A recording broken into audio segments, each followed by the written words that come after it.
नमस्कार मित्रांनो, मी डॉक्टर अक्षय घोरपडे माझ्या अक्षयचा या युट्यूब चॅनलमध्ये आपल्या सगळ्यांचं स्वागत करतो. आज आपण खानदेश काव्य प्रबोध या काव्यसंग्रहातील 5वी कविता अभ्यासणार आहोत. हा काव्यसंग्रह कवयित्री बहिणाबाई चौधरी उत्तर महाराष्ट्र विद्यापीठाच्या प्रथम वर्ष BA मराठी विषयासाठी अभ्यासक्रमात लावण्यात आलेला आहे. यातील कविता अभ्यासाला आहेत आणि त्यातील पहिल्या 4 कवितांचं रसग्रहण आपण केलेलं आहे. आज 5व्या कवितेचं रसग्रहण मी आपल्यासमोर सादर करतो आणि ही 5वी कविता आहे भुई तापाचीच बळी. प्रभाकर महाजन या कवीची ही कविता आहे. अतिशय महत्वाचे कवी, खानदेशातील अतिशय महत्वाचे कवी म्हणून ते ओळखले जातात. भुई तापाचेच बळी, माय रानाचं पाखरू बाप ढेकळाचा धनी. माय रानाचं पाखरू बाप ढेकळाचा धनी, त्याच्या पंखात फडफड वारा वेटाळतो राणी. दुखऱ्या अंगोपांगी सूज धसे काळजीच घर, डोई वांझोट आभाय ढग पांगती दूर दूर. थबके तिफणीची वाट तशी मूठ पेरणीची, गळा अडकते पूजा लय बिघडे श्वासाची. उतरू येई डोळ्यातून गर्द काळोख काजळी, माय बाप कास्तकार भुई तापाचेच बळी. अतिशय महत्वाची अशी ही कविता आहे आणि या कवितेचं शीर्षक जर आपण बघितलं तर भुई तापाचेच बळी असं शीर्षक कवीने कवितेला दिलेलं आहे. आणि या शीर्षकातून एक सूचना आपल्याला मिळते की कवीला नेमकं काय म्हणायचं आहे. अगोदर कवितेचा आकृतीबंध जर आपण बघितला तर 4 कडव्यांची ही कविता आहे आणि प्रत्येक कडव्यामध्ये 4 ओळी आहेत. त्यातील दुसऱ्या आणि चौथ्या ओळीमध्ये यमक साधलेला आहे.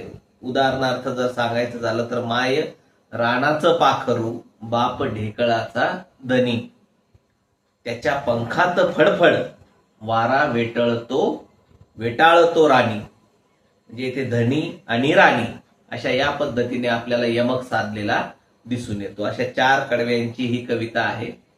अगोदरच मी सांगितलं की शीर्षकातून कवीने थोडीफार आपल्याला सूचन होतं की कवीला नेमकं कशाविषयी बोलायचं आहे. परंतु हे सूचन परिपूर्ण केव्हा होतं, जेव्हा आपण त्या कवितेकडे पूर्णपणे जातो. आणि कवितेचं पहिलंच कडवं असं आहे की माय रानाचं पाखरू बाप ढेकळाचा धनी, त्यांच्या पंखात फडफड वारा वेटाळतो राणी. कवीने आपल्या आई वडिलांविषयी भाष्य केलेलं आहे. त्याची आई ही जणू काही रानाचं पाखरू आहे आणि बाप हा काहीतरी ढेकळाचा धनी आहे आणि त्यांच्या पंखात फडफड असून आमच्या वारा जो आहे तो वेटाळतोय, आमच्या रानावनात तो वारा वेटाळतोय. त्या वाऱ्यांच्या सोबतीने ते तिथे राहत आहेत. आणि मग आपल्याला असं वाटायला लागतं की कवी काहीतरी एक चांगलं चित्र आपल्या समोर उभं करत आहे. शेतकऱ्यांच्या जीवनासंबंधाचं एक चित्र आपल्या समोर उभं करत आहे. मराठी कवितेचा जर विचार केला मित्रांनो आपण, तर मराठी कवितेमध्ये एक कालखंड असा झालेला आहे की त्या कालखंडामध्ये जी काही निसर्ग कविता लिहिल्या गेली किंवा जी काही ग्रामीण जीवनाची कविता लिहिल्या गेली, ती सगळी ग्रामीण जीवनाची कविता ही चमत्कृतीवर आधारलेली कविता होती. निसर्गाचं वर्णन करणारी कविता होती. निसर्गामध्ये सगळंच कसं काय चांगलं आहे आणि त्याचं वर्णन करणारी ती कविता.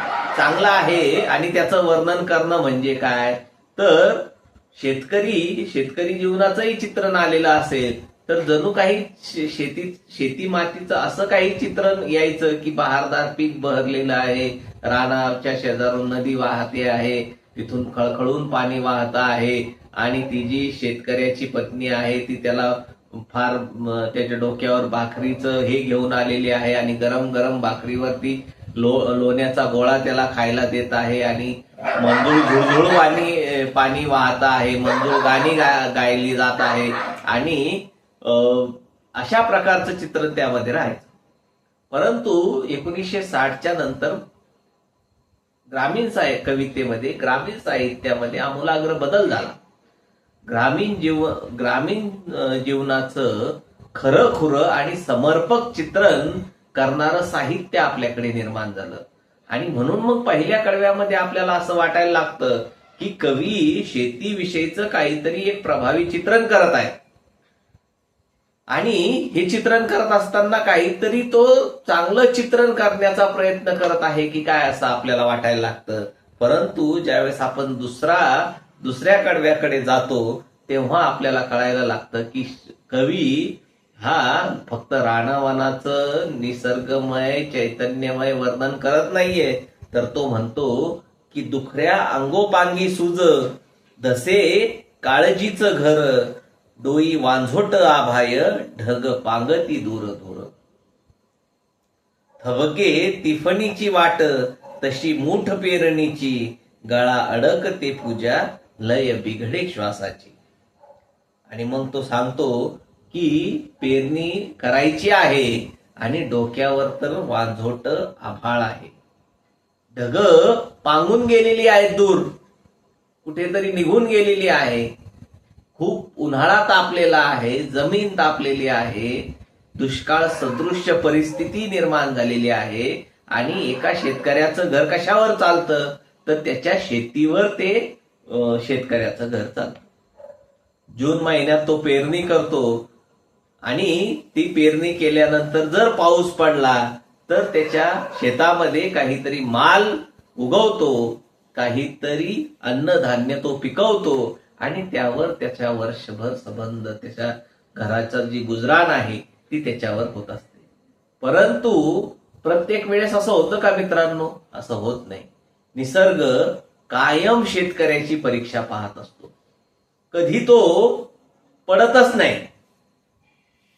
कोरडा दुष्काळाचा सामना शेतकऱ्याला करावा लागतो आणि म्हणून त्याचं एक चित्रण कवीने या कवितेमध्ये केलेलं आहे की खूप ऊन पडलेलं आहे, जवळपास जून महिनाही सरून गेलेला आहे, जुलै महिनाही सरून गेलेला आहे आणि काळजीनं घर केलेलं आहे. आपल्या आई वडिलांच्या मनामध्ये काळजीनं घर केलेलं आहे. ते का केलेलं आहे? कारण वर आभाळात वांझोट ढग आहे आणि वांझोटे ढग असून ते ढग दूर दूर पांगतायत आणि त्यामुळे शेतकरी जो आहे तो त्याच्या मनामध्ये काळजीचं घर आहे. आणि ते घर कशामुळे? कारण वर्षभर आता जर पीक याच्यात आलं नाही तर मग पुढे आपल्या कुटुंबाची गुजराण कशी काय करणार? आणि म्हणून तो सांगतो की त्यांच्या गळ्यामध्येच आता पूजा अडकून गेलेली आहे आणि त्यांच्या श्वासांची लय सुद्धा बिघडून गेलेली आहे, कारण तिफणीची वाट थबकलेली आहे आणि मूठ पेरणीची सुद्धा थबकलेली आहे. कारण जे काही लावलेलं होतं शेतामध्ये ते सगळं करपून गेलं असेल आणि नवीन पुन्हा बियाणं पेरायचं असेल तर पुन्हा तो पैसे आणणार कुठून? शेतकरी काही अतिशय मालदार पैसेवाला व्यक्ती नाहीये. भारतीय शेतकऱ्याचं वैशिष्ट्य आहे की तो अन्नदाता म्हणून ओळखला जातो. या भूमीवर सगळ्या माणसांना पोचण्याची जबाबदारी जर कोणी घेतली असेल तर ती शेतकऱ्यांनी घेतलेली आहे. आणि हा शेतकरी कसा आहे? तर हा शेतकरी पापभिरू आहे, सगळ्यांची काळजी वाहणारा आहे. अगदी रानावनात आलेल्या पाखरांना गुराढोरांना सुद्धा तो हाकलत नाही, तर त्यांच्याही वाट्याला थोडंफार आलं पाहिजे या अपेक्षेने तो वागणारा शेतकरी आपल्या भारतामध्ये पाहावयास मिळतो. परंतु हा जो त्याचा स्वभाव आहे, याच स्वभावामुळे तो आज भुई तापाचाच बळी झालेला आहे. कारण या पाऊस न पडल्यामुळे त्याच्या डोळ्यामध्ये गर्द काळोखी काळजीची काजळी साचलेली, लक्षात घ्या मित्रांनो. आणि ही काळजी त्याच्या मनामध्ये घर करून बसते आणि म्हणून तो भुईतापाचा बळी ठरलेला आहे असं कवीला सांगायचं आहे. वरकरनी ही कविता आपल्याला अशी वाटत असली तरी ही कविता फार मूलभूत भाष्य करते.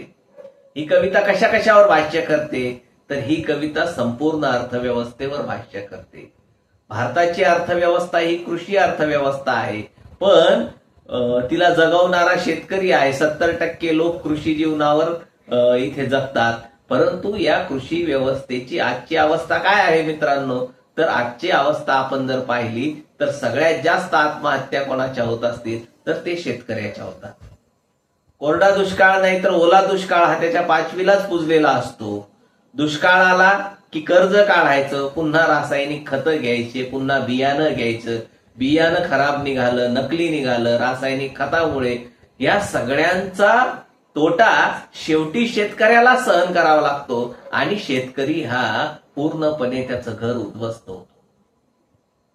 4 महिन्याचं किंवा 6 महिन्याचं 8 महिन्याच्या पिकावर तो आपलं घर गुजराण करत असतो आणि घरदार चालवत असतो, मुलांना शिकवत असतो, लेकीचं लग्न करत असतो आणि इतकंच नव्हे तर पुन्हा दुसऱ्या वर्षासाठी आपलं रान त्याला तयार करायचं असतं.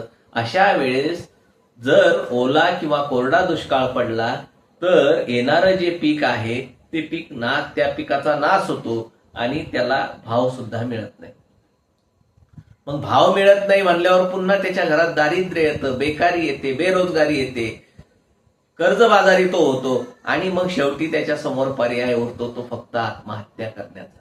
आणि म्हणून मित्रांनो, कवीला आपल्याला याच गोष्टीकडे आपलं लक्ष वेधून घ्यायचं आहे की त्याचे आई वडील जे आहे त्यांच्या डोळ्यामध्ये काळजीची काजळी गर्द होत चाललेली आहे, ती काळोखी होत चाललेली आहे आणि त्यामुळे तो सुद्धा काळजीत आहे की या देशातील शेतकऱ्यांचं भविष्य कसं होणार आहे. आणि म्हणून मग अतिशय महत्वाची अशी ही कविता आहे.